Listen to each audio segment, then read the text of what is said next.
There's value hidden inside your business. You just don't know where it is. Lucky for you, we've got the guy who's going to find it, who's going to extract it, and who's going to share it with you so that you can monetize that thing that you've hated for all this time. Curious? Want to know more?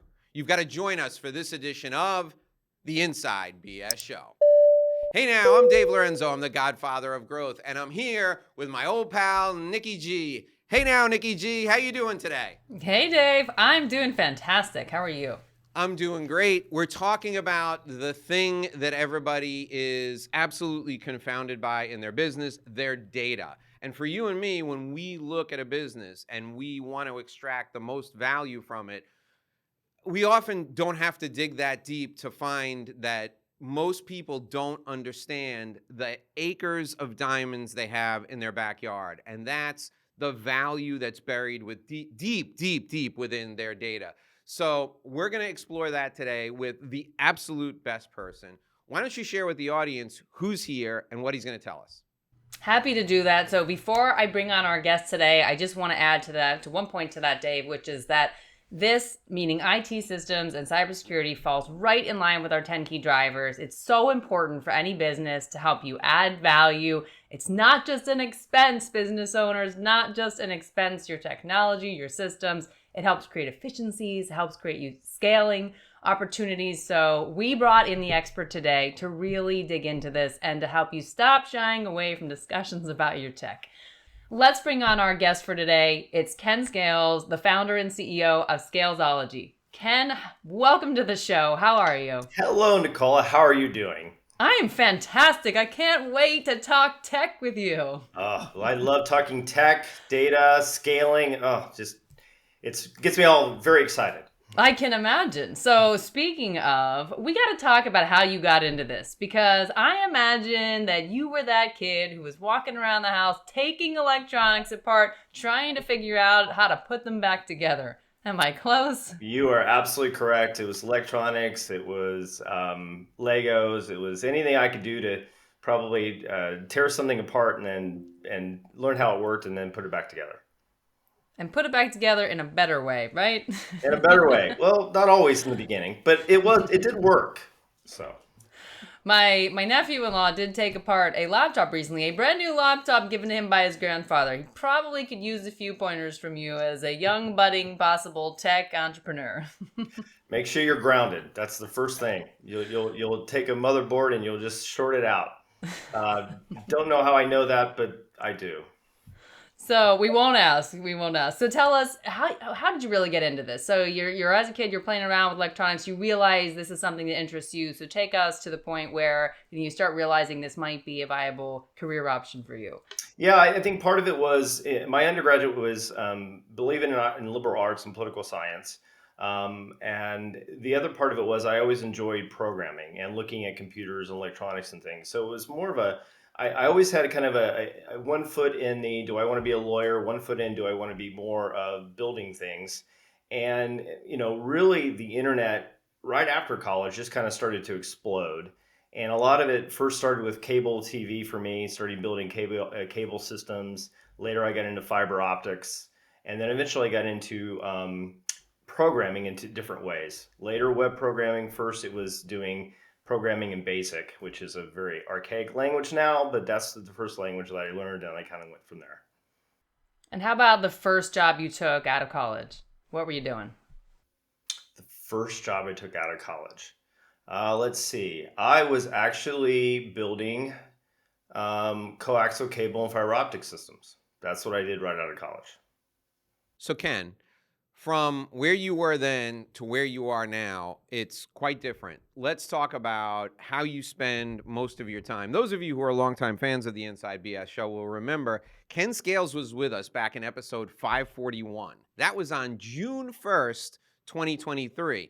So for those people who have not followed the Ken Scales career trajectory like I have, let's catch them up as to what's been going on from the Legos and electronics all over the living room floor. June 1st, 2023, you were trapped in London for like a month, and then you came back and I interviewed you after that.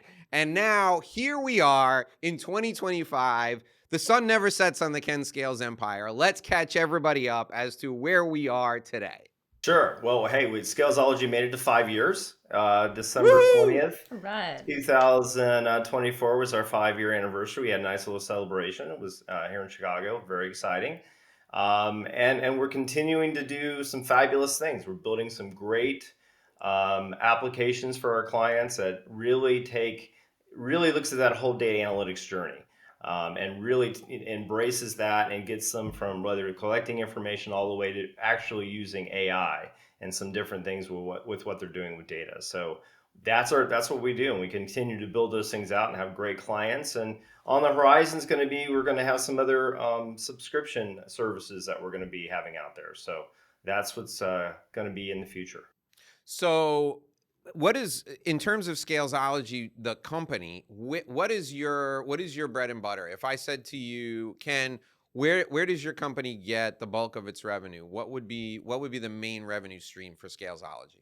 I mean, really, the main revenue stream for us is it's all around. If you think about the services that way, it's all around the data and the analytics journey. And so, if all of our service really revolve around that, whether it's collecting data, that journey is what collecting data, processing that data, centralizing it, analyzing it, achieving insights, and then taking those insights and deploying them into action. So, when you're on that journey, it's really we build a lot of applications to help our clients collect that information, display those reports. We build a lot of databases, data warehouses, data lakehouses. We talked about that a lot last time.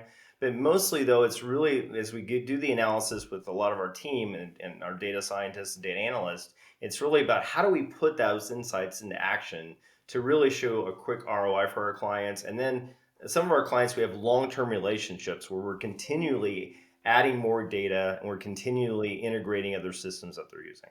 So, for those listening, Ken, give us an example of something you've done with a company where you've taken the data, you've employed analytics to it, and have been able to turn that into value. Just an example so they can really be thinking about this is what Scalesology does. Absolutely. One of my favorites is a company that we've been with that's been with us since 2020. It's a used cooking oil collection company, and so they go around and they collect cooking oil from different restaurants across the country.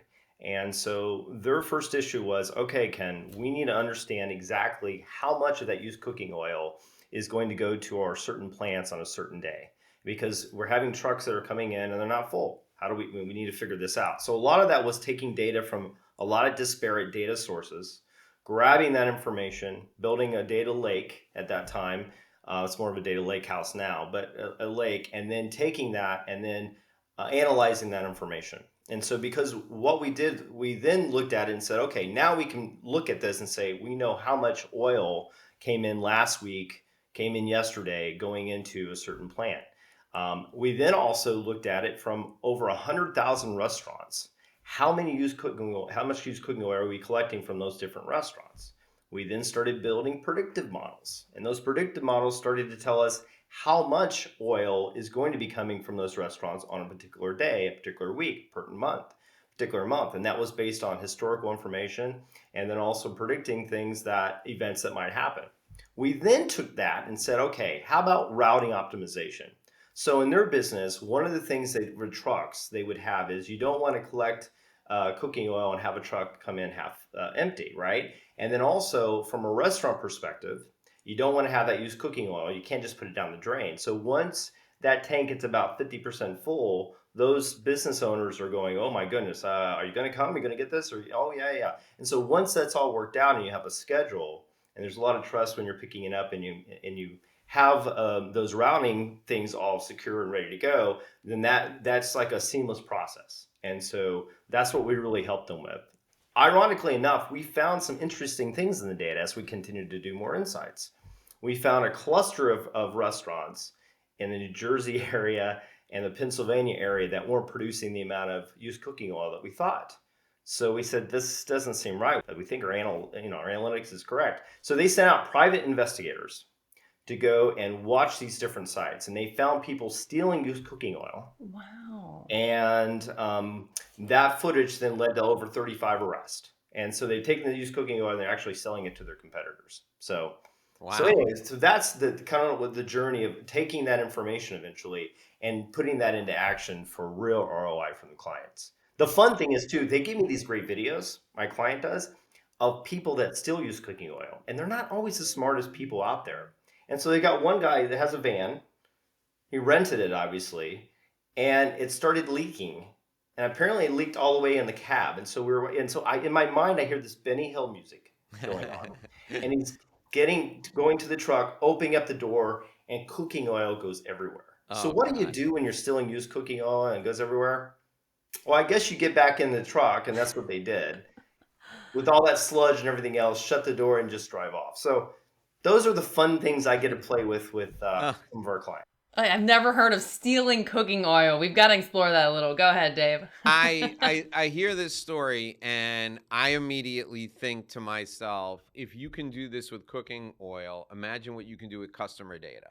And I think about I've got like 100 different applications in mind, but the first thing I think about is someone who's got one line of product or service, and in order to onboard their client, they're collecting valuable information from that client that could be used to sell them other lines of service, but they don't know how much demand there is for their other lines of service. All they need to do is meet Ken Scales, and they immediately take this mountain of information that they're already collecting. They're already collecting it. And you can go through the information and overlay it with other services they provide and say, look at the demand for service number 2.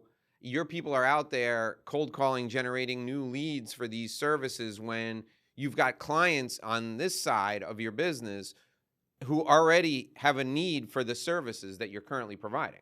I mean, that to me is the acres of diamonds in your backyard, truly. And that's where, like, if everyone doesn't have a conversation with you, or somebody who does what you do, they're missing out on a huge opportunity. If you're collecting information from any information from your customers, from geographic information to demographic information to psychographic information, all of that has a value for other application in your business. Absolutely, Dave. Absolutely. And sometimes, folks don't want to do that because they don't think they have the right kind of data, or it's not cleaned up. It's not, all those things are possible. You can clean the data, you can get the data correct, you can normalize it. And sometimes there's third party data that you add to it that gives you even more insight into the story that you're trying to understand. So a secondary thing that I see all the time, and an application that I see for the service that you provide, and this is just from my own personal background, is you could have just your customer's name and email address, maybe a phone number. Create a 5-question survey. Create the survey in consultation with you so that they know what information they should collect and in what form they should collect it. And those 5 questions will tell them what the 5 next things they should approach their client to sell to them are. So they could do market research on their own customer base. If you've got 1,500 customers, you'll never have to go out and generate another lead again. Just ask them 5 questions, let Ken aggregate the data for you, and you'll figure out 3 other things you can sell to them. Dave, would you like to sell Scalesology services? I mean, I just, I feel I like mean, there's a it's bond I gotta here. translate. I gotta translate the way that data seems so complicated to the average person. Like, all you're doing is you're taking information, intelligence about their customers, giving it to them so that they can figure out what to sell. On the other side, you're taking information about their own operations, giving it back to them so that they can operate their business more efficiently. That's essentially all you're doing. And what happens is we become victims of our own success. We build and grow our businesses so fast that we just keep doing what we're doing, and we don't realize all the information that we have that can help us do it more efficiently.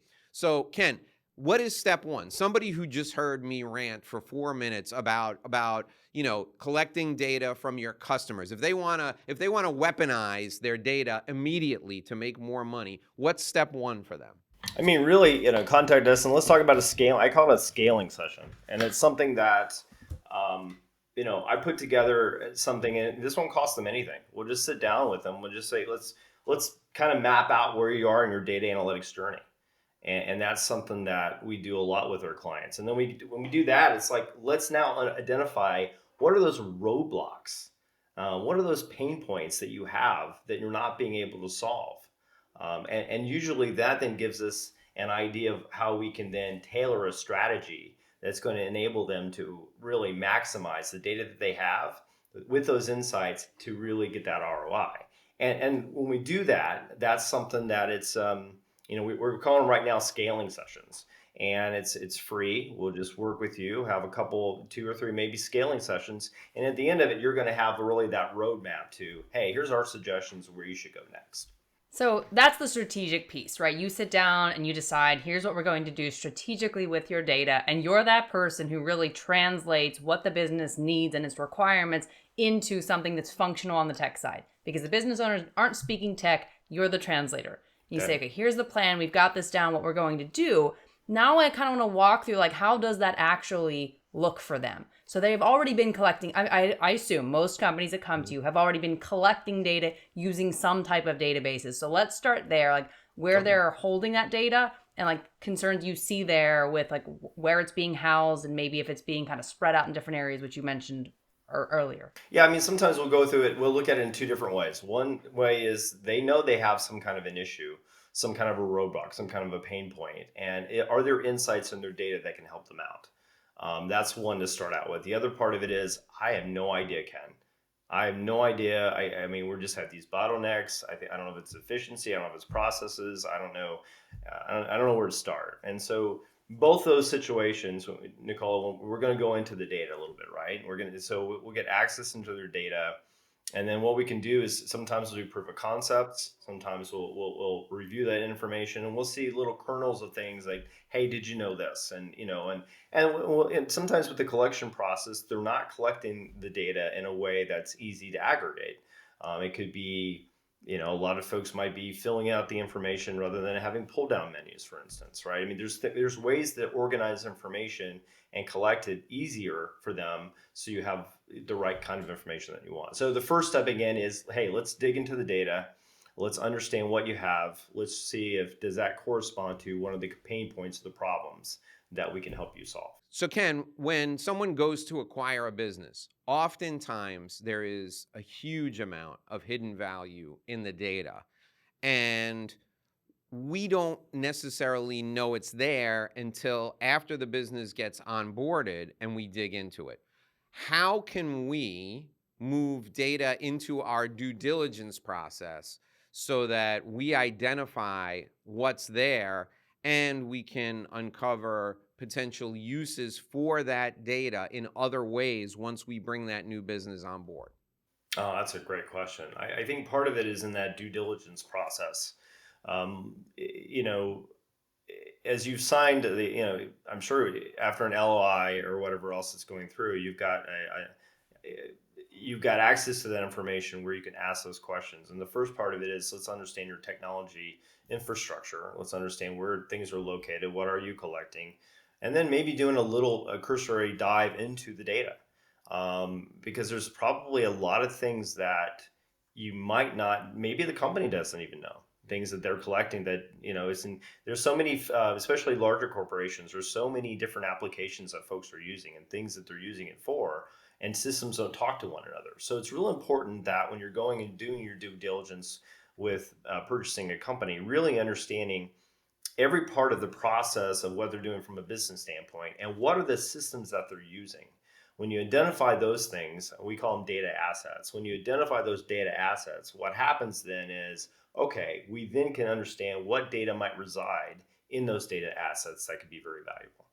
Let me give you an example of what I'm talking about. So there's a publishing company that I've had interaction with over the years. And the publishing company does a phenomenal job of churning out like incredible bestsellers. Okay. And I have to be kind of cryptic here because people will eventually figure out what I'm talking about. And the way that they do this is they have a free offer on their website that allows them to capture contact information. And marketers know this is a lead magnet. Nicola and I call it a honeypot. But their lead capture program is incredibly strong. So they churn out millions of the lead magnets on an annual basis. This has given them a database, and then they go back to the database and they're sharp about it. They make additional offers to get additional information. So over the years, they've collected name, first name, last name, email address, mailing address.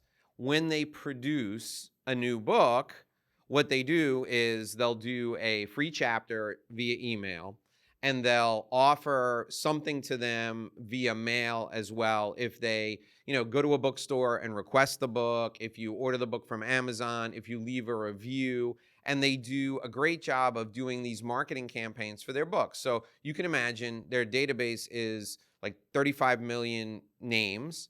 They send out an email, they do a direct mail piece, and they do a 3-step sequence to get them to go request the book, do a review, and order the book on Amazon. And they sell millions of books and make bestsellers. I've approached them about doing other things with that database. Can you imagine, like, you could do an event and you could fill a 20,000 seat arena. You've got 35 million people who are in your database asking for your books. That's content. If you did a whole day of that content, you could fill a stadium with people. Mm-hmm. And they don't want to do that. There's just multiple uses. So what do people look for? So I've tried to put a group together to make an offer just to have access, to give them money to have access to use that database. So what questions do people need to ask to understand unutilized databases? Like, how can we uncover data equity either in our business or in other businesses that are adjacent to ours that people just aren't using them? Like, these people, they're happy with the current use of their data, but it's like they have a race car and they're only driving the race car to the supermarket. I just want to use it on Sunday and go to the track for 2 hours, and I'll bring it back washed and cleaned and everything. So how do we get to borrow our neighbor's race car? That's the question I'm asking you. What do we ask for? How do we identify those opportunities? That's another great question. I don't think I've been asked that question in a certain way. So typically, then that would be what I call third-party data, and so you're using that third-party data to do something else with it. Maybe that wasn't intentionally used for that or whatever else. So probably for that company to feel safe for you to use their car on Sundays and everything else and drive it nice and fast is maybe to put some guardrails on that car. And the guardrails is really looking at if they have any PII information, that personal identifiable information that's with that data. If they can do something and scrub that information out or obscure it in some way, redact it in some way, there's still probably a lot of great kernels of information to do. And sometimes you can do that from an aggregate form where you're not releasing the individual data and you're making decisions based on looking at it in an aggregate form. So there's ways to do that. So basically, we can put a nice bumper shield around the car, and then you can still take it to the track. And if you hit the wall a few times a little bit, it's not going to hurt the car, and that way it's not going to hurt the reputation either. So, but I think if there's a way that you can do that, and they're okay with using the data for those different purposes, then there's a way that they could sell their third-party data. Because there's a lot of folks that collect data, like you said, that if they can figure out a way to monetize that would be, huge for their business. So let me pick up on this because Ken, you've now touched on some of the risks of you have all this data and what are you doing to protect it? And in highly regulated industries, for example, the medical field, where you're subject to HIPAA compliance and you have that personal identifying information, you have medical records, then you have to meet certain standards and requirements to even have that data. Otherwise, you're going to be subject to penalties by the government regulatory agencies. But what about those companies that they're not heavily regulated? Because those are the ones that really know, they're aware of the requirements they have to comply with. So they already come to you asking, we want to make sure we're in compliance, or there's been a change in the law that we have to now comply with and update our systems. But what about the companies that don't know? Talk to us a little bit about when they come to you, some of the measures that you help them put in place to be careful about protecting the data that's in their possession from being exposed. Yeah, a lot of times we'll do a software penetration test, or a penetration test is looking at, breaking into their application that they're using, or breaking into maybe their infrastructure that they have where they're housing that data. And so, with a lot of our customers, we work with their managed service provider. And so we're like that third party auditor that comes in, and we do it in a way that's, there's different ways to do it. One, they'll know you're breaking into some things, and there's ways that you're trying to do it for an external software penetration test where you're breaking in like you're an external user. And putting those safeguards in place is the key. Most of the time, what happens is it's not the external users that they have to worry about as much as internal users and employees, and it's not always malicious. It's just things that, you know, not using multi-factor authentication. A lot of companies, and well, yeah, I've got Joe over here, and Joe's never really used multi-factor authentication, and so that's bad for Joe, and Joe doesn't want to do that. Well, okay, that's bad for Joe, but it's really bad for you if you have if someone breaks in, or someone gets into your Yeah. account, And basically. to, like, especially now, I mean, Yeah, employees you're overwhelmed with data. We all are. mm, Data is hitting us from all different angles, and all it takes is a moment where you're not focused on something and you sure. click on that link. To your point, it's not malicious, you're just overwhelmed. You click on a link, all of a sudden there's malware, or you're not paying attention and you open something else you shouldn't. So those situations will arise, and we have to be protective against them and put measures in place to help reduce that risk, even though it will happen, but we've reduced the risk, we've trained these employees, but there's got to be a balance. Absolutely right, Nicole. I mean, there has to be a balance, and if there's not a balance, then look. If I see three homes, and one has I can Big see old there's a dog. One has a big old dog in the front Yeah, one yard. has the big dog, one has a little dog, one has no dog, and one security system, one doesn't have. Which one am I going to break into? Well, it's pretty obvious. The one that's the easiest one to get into, and so hackers look for the same thing. It's exactly the same way, and so there's so many things with phishing attacks that are happening right now, and and again, these things happen, right? But the more that you can protect yourself from them, just with simple process, putting that process in place, putting those, at least the things like multi-factor authentication, password managers, things that you can put in place that really will, employees get used to it. It does get easier, and it's really, there's some simple things you can do to really help protect data in that regard. I'll tell you three things that I did after going through, just a simple class on cybersecurity. Screen protector on my laptop so that when I travel, and Nicole has always had this, but I was a knucklehead because I was like, I can't see it. So I put a screen protector on my screen. I use a YubiKey to log into my computer so that if I don't stick my thing in my laptop, nobody can open it. I have a backup, like literally pinned to my wall over here in my home, so that only those two keys. If we don't have those, you can't get into the laptop. And the a secure router with a VPN when I travel. And I don't plug directly into hotel or airline internet anymore. In fact, when Nicole and I travel together, we both go through the same router so that our traffic is secure. It's not the foolproof, but it's doing what a reasonably prudent person would do when they travel. Absolutely. The one thing you said that I want to point out really quick, that was probably the most important as well, is the backup. If say you get a phishing attack, say someone gets into your system, say someone has ransomware, if you have a backup that isn't that old, okay, fine, take it. I don't care. You don't want them to do it necessarily, but at least you have a way to get up and running from a business perspective again. And so, having backups and backing up regularly, again, having that security process. I mean, Dave, you just went through a phenomenal security process that you and Nicola really go through.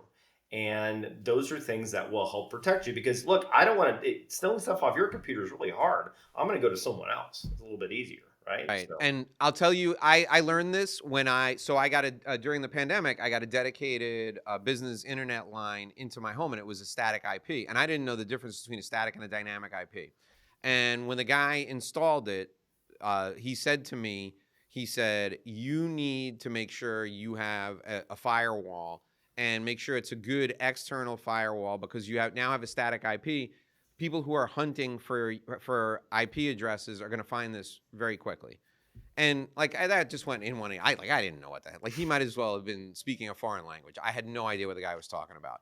So the first day, I plug in my computer. It's separate. This is literally in the pandemic. It's separate from my kids. The thing is fast. It's always on. I got consistent speed. It's fantastic. I plug in my little server into it, and I leave everything on when I go to bed. It's on. I come down the next morning into my office and I move my mouse for the screensaver, and on my main screen is a text file that says you should have a firewall, and like this digitized happy face. Wow. And below the happy face it says you're lucky you don't have anything of value to steal. And I like go over the wall. I'm like pulling the thing out of the wall. I'm like, holy shit.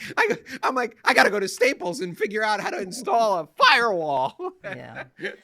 I was freaked out, Ken. Like I got nothing. And somebody, like in 24 hours, somebody found my static IP and got in. Yeah. So the bottom line here is like you have to have multi-layers of defense in place when you are dealing with data, and you want to hold that responsibly, because you can be held accountable to your customers and others, especially if there's some type of data breach.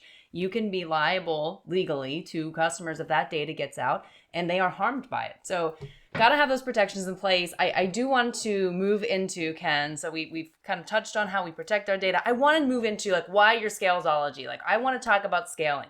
I want to understand for our listeners, like how can you use data to scale businesses? All right. Well, it depends on what kind of business you're in. But usually it kind of, you think about it in a couple of different ways. One is as Dave alluded earlier, how do you find those right customers, right? I mean, looking at data and figuring out who is my target market, how do I get to my target market, and then what are and collecting different things that are going to help us do maybe a customer segmentation analysis, right? And saying, okay, here are the right customers you need to go for. Let's test this theory out. And it's an iterative process. The other way is operationally. Operationally is a way that we do with a lot of our manufacturing clients. And a lot of it is really looking at their operations, making sure their process and their technology kind of fit like a glove. And that they are doing things in a way that's the most efficient that can be. A lot of times it's looking at machine data. Sometimes it's looking at the operational data where I go into a lot of places. I do technology needs assessments and I see, well, this is interesting. Why do you do it this way? And I get the answer. Usually it's always the same. Well, we've always done it this way. Okay. And so they've had a legacy system. They put in a new system, but they're still doing it the old way from a process standpoint. So you're not helping yourself out there any. So again, there's that marriage between that process and the right technology. And that's why I talk a lot of times about making sure you have the right data insights, but also the right technology in place so you can implement that seamless flow. So what are some questions that you ask when you sit down? And you mentioned the technology needs assessment that you perform with a business owner. Like, what are some of the questions that you're asking high level? I love to walk through a day in the life. In fact, we've got a client we're going to be doing this with in a couple of weeks, and I like to just walk in there and I want you to tell me about what you do in your day. The company we're going to be talking to here soon they've got a lot of different divisions, a lot of folks that are doing things, and sometimes it might be a laboratory, it might be order processing, it might be looking and walking the distribution floor of a company. And when I walk through what they do on a daily basis, and I just then can understand a day in the life of what they're doing. And by doing that, you then really pick up things that are frustrating to them. And they don't have to tell you. You just watch them, what they're doing. And usually they will tell you. And they'll say, well, this is good, we're doing this, but this, oh my Lord, this is horrible. And I said, well, why do you do it that way? Well, we've always done it that way. And two, they want us to do it this way because of this reason. Oh, that's interesting. And then I'll ask the person above, okay, why do you have them do this way? Well, I don't know. We've always done it that way. Well, yeah. And then you get to an understanding of, okay, let's really kind of walk through a day in the life of this journey. So a lot of it starts there. And my questions then really revolve around where are they in what they're doing, and trying to understand, okay, why are you doing this way? What system are you using? What data are you capturing? And so those are the, in every stage, every little division I go into, I'm asking those types of questions to understand the process, understand what systems they're using, and understand what data they're collecting. And eventually, and that's really identifying all these data assets that we can use to help them scale their company. So, Ken, I'm going to ask you about something else you probably don't do all that often, because this is like, instead of you and I like sitting down having a beer, this is we're just recording the conversation for me to figure out ways that I can work with you. All right, how about this? I've identified some data that's hidden in a business. I call you, you're coming in, we're going to figure out a way to monetize this data.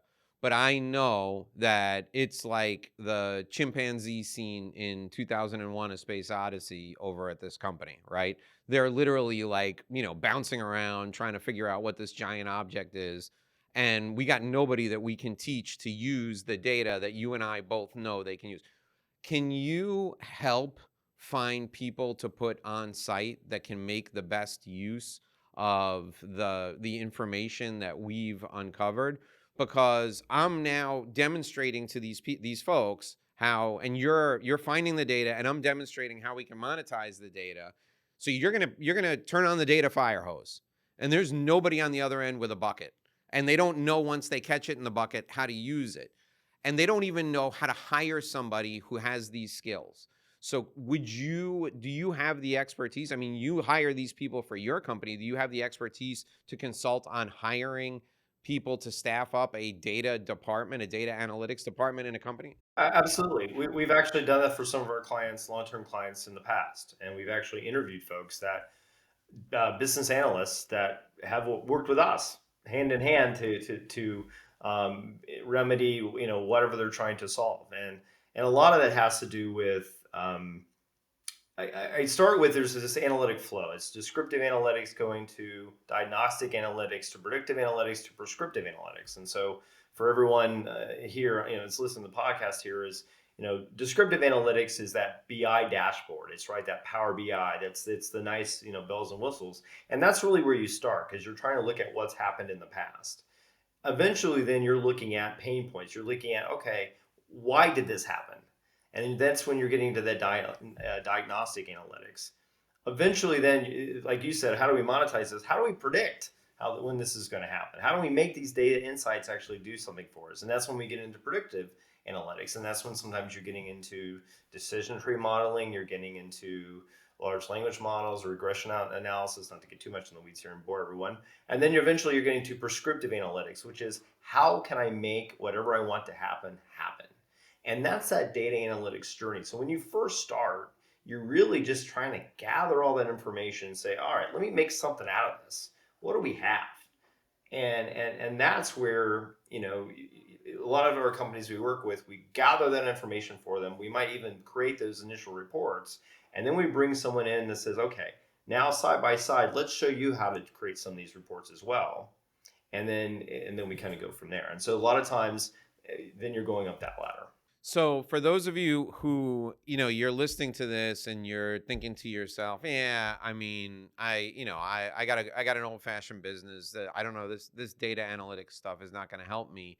Somebody thought that related to baseball, and then 20 years later, look what happened. If you're a Red Sox fan or a Cubs fan, you understand that analytics is the only thing that has enabled your team to ever have an opportunity to get to a World Series and potentially win a World Series in 40 years. If analytics can transform the game of baseball, it can transform how you do business, and it doesn't have to be complicated. It's as simple as knowing what questions to ask everyone in your customer flow, and then figuring out how to take all of that information and use it to make better decisions.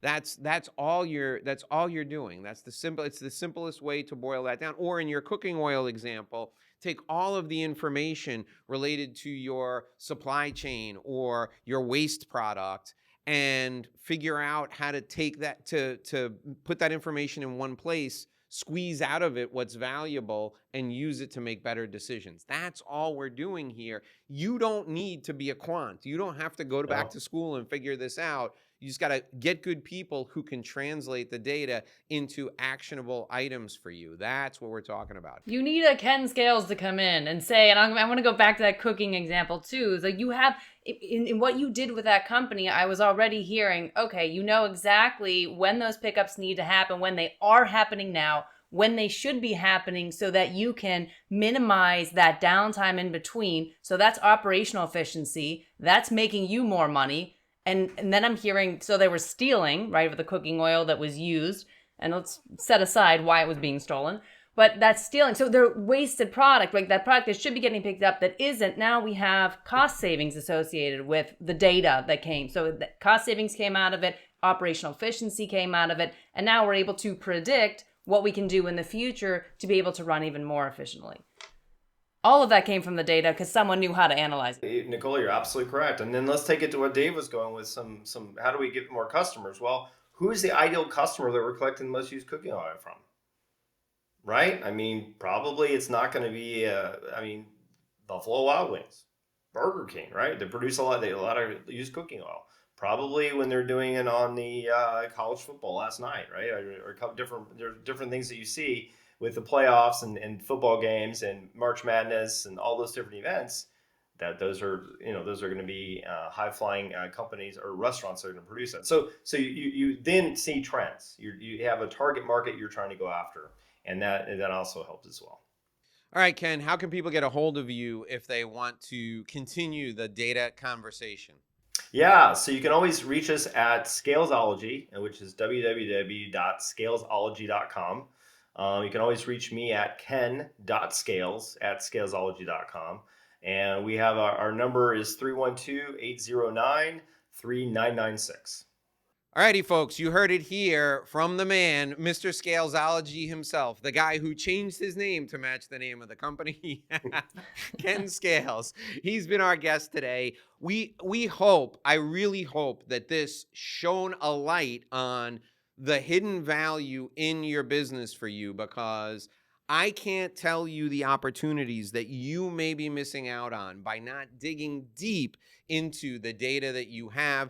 And I don't want you to go get a shovel to go dig it up yourself. I want you to call Ken, because Ken knows where it's buried and he can find it for you, and he can help you make more money with the information you already have in your business. There's gold in those hills, Dave. Gold in those hills. There's gold in them there hills. And speaking of information, we are back here with great information every day. You can come back here tomorrow at 6 a.m. for more information. Join me and Nikki G every Wednesday at 6 a.m. for another great interview. Thank you to Ken Scales of Scalesology. My name is Dave Lorenzo. I'm the godfather of growth, and she is Nikki G. We'll see you back here again tomorrow. Until then, here's hoping you make a great living and live a great life.